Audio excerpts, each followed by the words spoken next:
Allah would never change a people's state of favour until they change their own state of faith. এর অর্থ হলো আল্লাহ একটা জাতির অবস্থান ততক্ষণ না পরিবর্তন করবেন যতক্ষণ না ওই জাতি তার নিজের অবস্থান পরিবর্তন করে। মানে এই কথা দ্বারা বোঝানো হয়েছে আপনি যতক্ষণ না আপনার অবস্থান পরিবর্তন করবেন ততক্ষণ না পর্যন্ত আপনার অবস্থান আল্লাহ পরিবর্তন করবেন না। আপনি যদি পরিবর্তন হন তাহলে আপনার দ্বারা রাষ্ট্র পরিবর্তন হওয়া সম্ভব। রাষ্ট্র কিভাবে পরিবর্তন হওয়া সম্ভব? কারণ রাষ্ট্রের একক হচ্ছে প্রত্যেকটা জনগণ। যখন রাষ্ট্রের প্রত্যেকটা জনগণ নিজ নিজ অবস্থান পরিবর্তন করবেন তখন ওই জাতির অবস্থান আল্লাহ এভাবেই পরিবর্তন করে দেবেন। তখন আপনাকে আর নতুন বছরের জন্য অপেক্ষা করতে হবে না আপনার অবস্থান পরিবর্তন করার জন্য।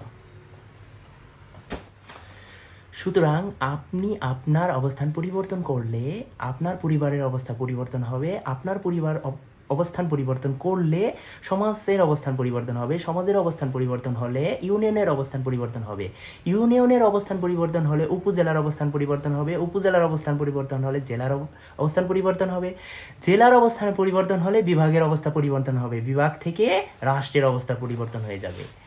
সুতরাং আপনার নিজের জায়গা থেকে আপনি আপনার অবস্থানটা পরিবর্তন করুন।